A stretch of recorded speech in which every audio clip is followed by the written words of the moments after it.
reduced the federal budget and left the family budget alone. Welcome back to the Perseverance Mindset podcast, where we explore bold ideas, real world history, and relentless pursuit of better. I am your host, as always, John Zadzura. We're broadcasting from our famous Dialogue Den right here in our studio, which we have had many great guests, many great topics. And today we are so excited to dive into even yet another exciting topic. And to all of our loyal listeners out there, you know who you are. Welcome back. So today we're going to get into today's journey. And today's journey for myself started just as a typical morning weekend would go. To anyone out there who has their morning routines, today's morning started for me as always on a Sunday, a 15-mile bike ride around a nice river trail and just taking it in. You know, the atmosphere, the sunrise, the nice morning breeze. It ended with a deep dive into the mind of one of America's most influential economists in American history. And let's get into that. It was just about 9 a.m. this morning. I had just finished my bike ride up, and fresh air, early sun, and that smooth rhythm of movement. You know that feeling. And in those moments, post-ride, coffee in hand, similar to the other coffee I'm having right now, fueled by coffee, can't speak well enough about it. And often I stumbled into something unexpectedly. Today, it was an article in the Wall Street Journal by Art Laffer. And the title, America Needs a Supply Side Comeback. And let me tell you, this article pulled me in. I read a lot of articles in a day, in a week, in a month, but this article, particularly today, on May 18th, 2025, pulled me right in. Not just because it was Laffer, but because of the clarity, the conviction, and the urgency in his words stopped me mid-sip from my morning coffee. And I had to share this with all of our Perseverance pioneers. I know you would seek value in what was in that article.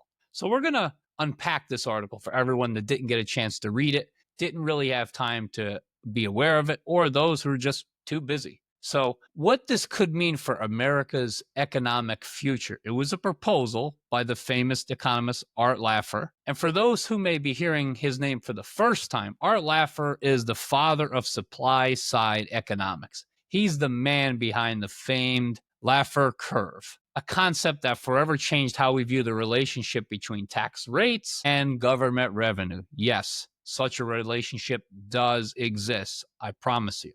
Here's the essence. If you come in and if you tax income at 0%, the government earns nothing. If you tax people at 100%, people stop working. Any incentive is taken fully away. And the government also earns, you've guessed it, nothing. Somewhere in the middle is a sweet spot.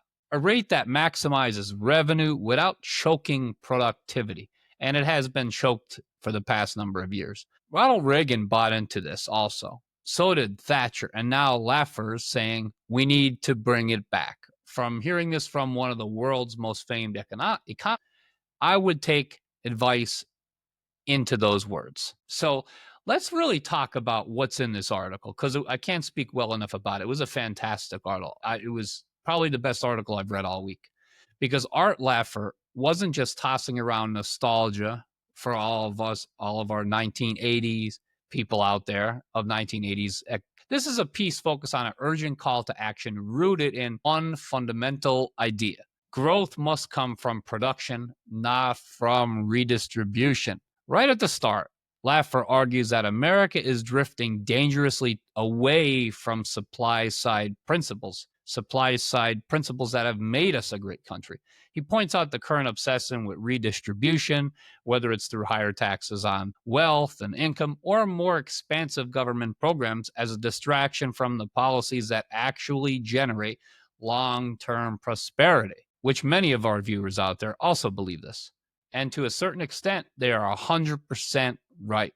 He writes, America today needs a comeback of supply-side economics, which incentivizes that reward production. The 21st century economy is stagnating under heavy taxes, excessive regulation, and misguided central planning. Who out there would agree with such a statement? Who out there would agree that many of the things that we've just mentioned isn't currently happening today, and that does need another look. That's not just a political jab. It's a diagnosis. Like when you go to the doctor's office, they're giving you a diagnosis of what you've been doing, how your health is, how are things looking. Laffer is looking at the structure of the U.S. economy and saying, we've forgotten how growth works. That's right. Now, here's where the article really picks up steam. As I was sipping more and more into my coffee, I couldn't peer enough into the article. If I could jump into the article, I would for everybody out there. And that's what we're trying to do here. So Laffer lays out a few ingredients for a true supply side revival. Let me walk you through them one by one because it's where the substance of the article was, and that's what pulled me in. So, number one, lower marginal tax rates on work and investment. Laffer makes it clear, crystal clear, that marginal tax rates matter more than average rates. Why? Because it's marginal decisions. Should I work more hours? Should I invest in that business? Should I hire a new employee? These are all questions that Laffer is bringing up and questioning when these types of things are going on. That's economic activity. He warns that today's marginal rates, federal, state, and yes, local, in my hometown of Scranton, Pennsylvania, taxes had just been increased to be raised 33% in a fiscal year. 33%. Incredible. Anyway, going on.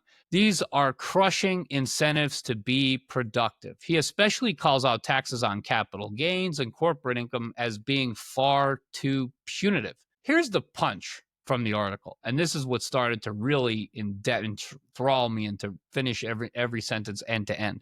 The U.S. federal corporate tax rate may be 21%, but when you add in corporate tax, personal income tax, capital gains tax, and even more tax, you reach effectively a rate that rivals some of the most anti-business countries on earth. And that's just incredible, and it's insane, the damage we are doing to each other and our country. Laffer's message is clear. You can't tax your way into prosperity. Haven't heard of it happening. Haven't had instances where the taxes basically put everyone in the poorhouse and everyone was better for it. Haven't really heard of it. So, and the second principle he points out is a return to pro-growth fundamentals. Another major theme Laffer pushes is that tax cuts just don't reward the rich. They unleash economic activity across the board. He says that when you cut taxes on businesses and individuals, you get more work, you get more savings, you get more investment, and ultimately leading to more tax revenue from a bigger economic slice of the pie. And he reminds readers of what happened after the Kennedy tax cuts in the 1960s, which slashed the top marginal rate from 91%, when we hear these numbers now, 91%, down to 70%. That move, by the way, was done by a Democrat president, and it led to one of the most vibrant economic periods in American history. Still, it is today. Look it up. And of course, Laffer nods to the Reagan tax cuts of the 1980s, which slashed marginal rates from 70% to 28% over 2 terms. Contrary to many predictions at the time, federal revenues actually increased as the economy expanded. He also wrote in the article, when you tax people who produce, you get less production. Pretty simple equation, right? When you reward risk-taking and innovation, you get more of it.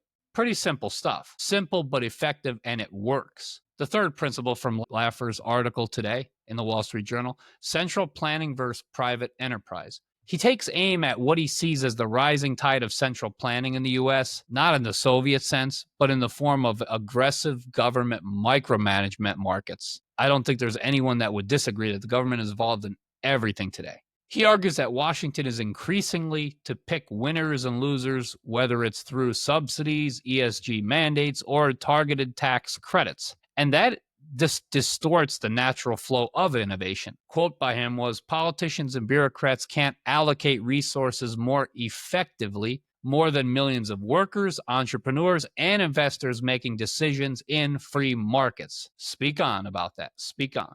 He believes the role of government is to create an environment for healthy businesses, for healthy environments, not to dictate the outcomes business by business, individual by individual.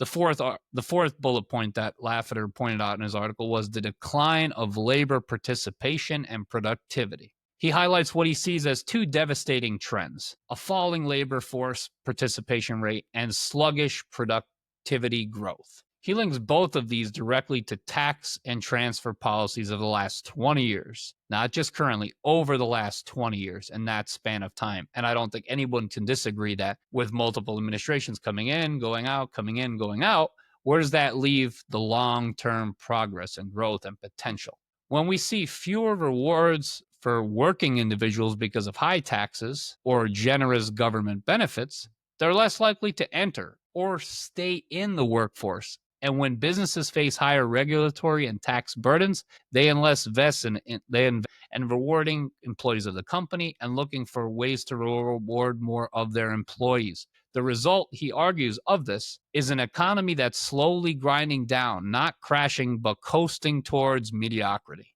And how have we been already coasting toward mediocrity over the past number of years, especially coming out of a pandemic? You really have to start asking yourself these questions. The fifth point that Laffer makes in the article I was reading today is that this vision for revival, Laffer outlines a hopeful and a demanding vision. He calls for broad-based tax reform, including simplification and lower marginal rates through pro-growth monetary policy on price stability, not manipulation, a regulatory reset that removes barriers to businesses' formation, leading to more businesses being created and helping them along, and a return to the belief that incentives actually matter. When he warns politicians not to shy away from this fight, here's one of my favorite lines from the whole article, and I had to write it down. I have to pull it up over here.